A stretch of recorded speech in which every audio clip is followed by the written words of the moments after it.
నమస్తే, welcome to Andhraprabha. నేను తేజస్వి. ఉప్పాడ చీరలు దేశంలోనే గొప్ప పేరుగాంచింది. ఉప్పాడ పట్టు చీరలకి 300 ఏళ్ల చరిత్ర ఉంది. అంతటి ప్రతిష్టాత్మక చరిత్ర, గొప్పదనం ఉన్న ఉప్పాడ చీరల చేనేత కార్మికులు, డీలర్లు కష్టాల్లో ఉన్నారు. మగ్గం నేసే చేనేత కార్మికుడి నుండి అది అమ్మే డీలర్ల వరకు చాలా ఇబ్బందులు పడుతున్నారు. మద్దతు ధర లేక, ప్రభుత్వం కొనుగోలు చేయక అటు చేనేత కార్మికులు, ఇటు డీలర్లు పడుతున్న ఇబ్బందులపై మన రిపోర్టర్ దుర్గాప్రసాద్ అందించిన డాక్యుమెంటరీని చూసేద్దాం.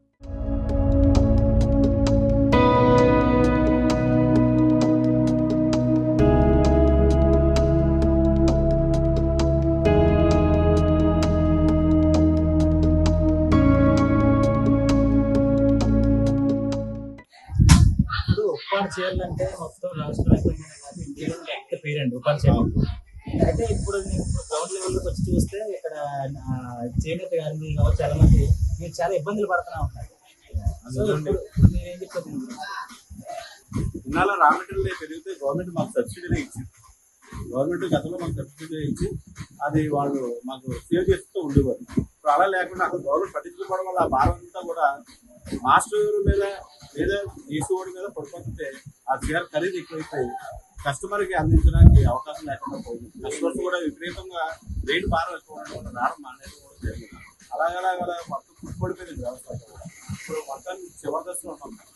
దీన్ని కాపాడడానికి కూడా ఏమీ పని ఏంటంటే కనబడలేదు. గవర్నమెంట్స్ అయినా మళ్ళీ మారితే మా వంక అయినా చూస్తే చేనేత కార్మికుల వంక మళ్ళీ నడవడానికి ఏదో పని అవుతుంది. ఇప్పుడు చెప్పాలంటే రైతాంగానికి జిఎస్టీ పెట్టరు. రైతాంగానికి ఎలా అయితే జిఎస్టీ లేదో సేమ్ చేనేత వ్యవస్థ కూడా జిఎస్టీ ఉండకూడదు. అంటే భారతదేశంలో రైతాంగం తర్వాత 2వ స్థానంలో ఉన్నది చేనేత. అంటే చేతితో వర్క్ చేసుకుంటారు కాబట్టి అండి, ఇది ఏంటంటే పంట మన పొట్టు పండించాలి, చేతితో పండించాలి. ఆ పొట్టు పండిన తర్వాత వర్క్ అంతా కూడా హ్యాండ్ మొత్తం చేతితో తగ్గుతాయి. అంటే మీరు ఇంకా మార్నింగ్ టైం అయితే పడుగులు గట్రా సాపుకోరండి, ఇలాగే రోడ్లో పడుగులు సాపుకున్నాడు వర్క్ జరుగుతుంది. అంతా కూడా ప్రతిదీ కూడా మనిషి తయారు చేస్తున్నప్పుడు ఇది నిజం కాదండి. దానివల్ల దీని మీద జిఎస్టీ అనేది అసలు ఉండకూడదు. ఈ జిఎస్టీ ఎప్పుడైతే వచ్చిందో దాని మీద మొత్తం మొక్కలన్నీ కూడా నేలమట్టం అయిపోతాయి. జిఎస్టీ దీని మీద పెట్టడం వల్ల మూల కారణం. నేను ఫస్ట్ ఆఫ్ ఆల్ ఏంటంటే చేనేతలో జిఎస్టీ అన్నది సరికాదు, దాన్ని అంటే తొలగించాలి. తర్వాత ఇంకోటి ఏంటంటే అండి, మనకి తెలంగాణలో ఏర్పాటు చేసినట్టు పొట్టు పరిశ్రమలకి కొన్ని 100 ఎకరాల భూమి ఏర్పాటు చేశారు పొట్టు పరిశ్రమలకి. కానీ ఆంధ్రాలో పొట్టు పరిశ్రమ కోసం భూమి ఏర్పాటు చేయలేదు. పొట్టు పరిశ్రమ కోసం భూములు కూడా ఏర్పాటు చేస్తే కనుకండి ఇంకా ఈ పరిశ్రమ ఎక్కడితో అంతరించుకోకుండా కాపాడగలుగుతారు.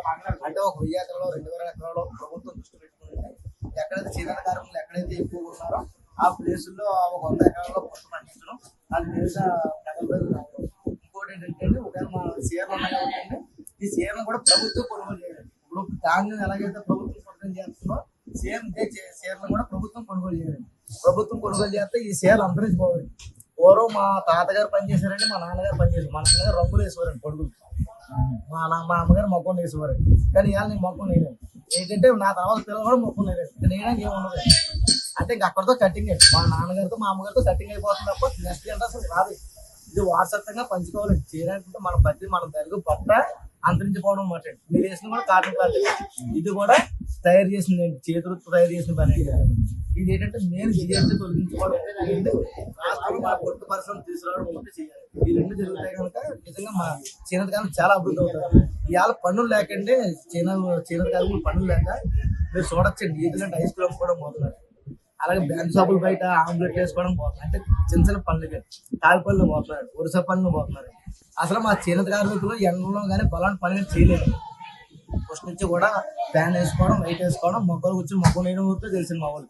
బలమైన పని మా చేనేత కార్మికులు ఎవరు కూడా చేయలేదు. ఇవాళ చేనేత పని లేకపోవడం వల్ల వీళ్ళు బయట పనులకు వెళ్ళాల్సి వస్తుంది. చేయలేకుండా బలవంతకరం పిల్లలు పోషించుకోవడం కోసం వెళ్తారు. నేను ఏంటంటే ఇదేంటి పొట్టు పరిశ్రమ లేకపోవడం, జిఎస్టీ, ఈ రెండింటి వల్ల కూడా ఎక్కువ అంతరించిపోతుంది.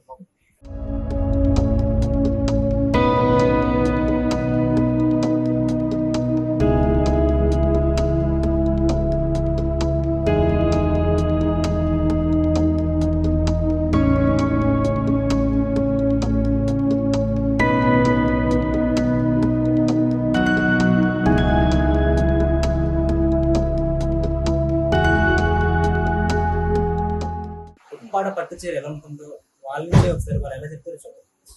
ఇది ఉప్పాడ జాన్దాని చీర అండి. ఈ చీర ప్రత్యేకత ఏంటంటే ఎదరు ఎలాగైతే వర్క్ ఉందో వెనకాల కూడా సేమ్ అదే వర్క్ ఉంటుందండి. ఇది ఓపెన్ చూసుకుంటాం, చూసుకోవచ్చు.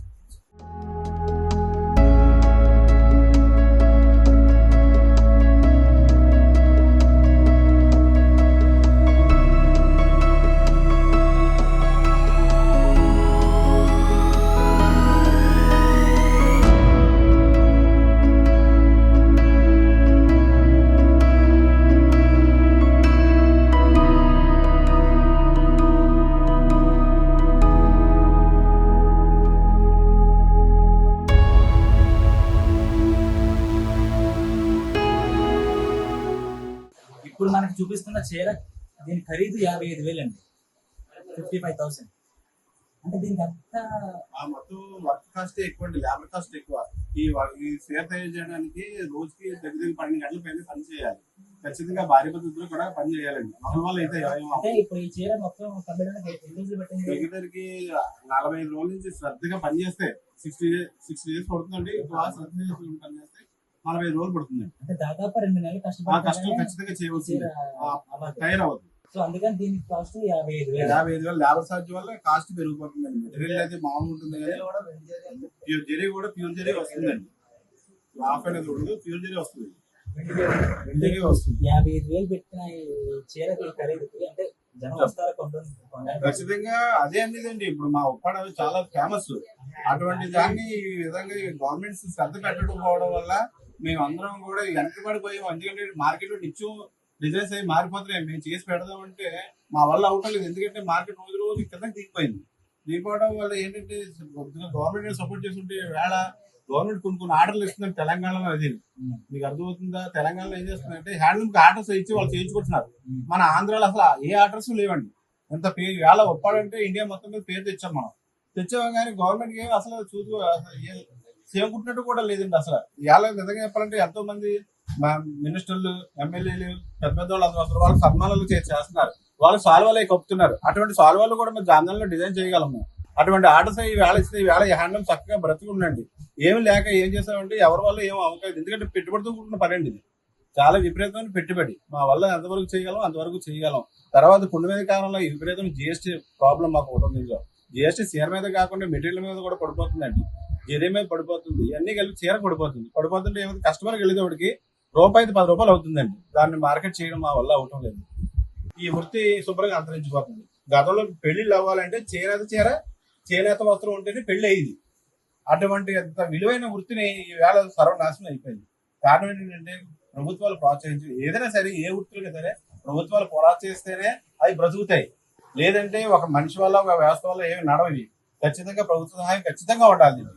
ఉంటేనే ఇది జీవం పోసుకుని బ్రతకగలుగుతుంది, 10 మందికి ఉపాధి కల్పించగలుగుతుంది. ఎందుకంటే వ్యవసాయ రంగం తర్వాత చేనేత రంగం నెంబర్ 2 లో ఉంది ఇవాళ. అటువంటి స్థానంలో ఉన్న దాన్ని దీన్ని ఈ విధంగా పత్రం చేసింది గవర్నమెంట్. ఇది మళ్ళీ బతకాలంటే గవర్నమెంటే మళ్ళీ ప్రోత్సహించి మళ్ళీ పైకి తీసుకురావాలి. అంతవరకు మనుషుల వల్ల అయితే మామూలుగా సామాన్యుల వల్ల మాస్టర్ వ్యవస్థ వల్ల ఏం అవ్వలేదు.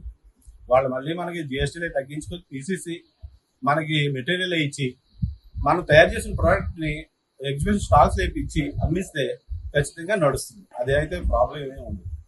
బ్రతకడానికి అవకాశం ఉంటుంది. మళ్ళీ కొత్త జనరేషన్ తయారవడానికి కుదురుతుంది. తర్వాత వృత్తి కూడా నాశనం అయిపోకుండా మళ్ళీ బ్రతకడానికి అవకాశం ఉంటుంది. మళ్ళీ జీవం పోస్తుంది.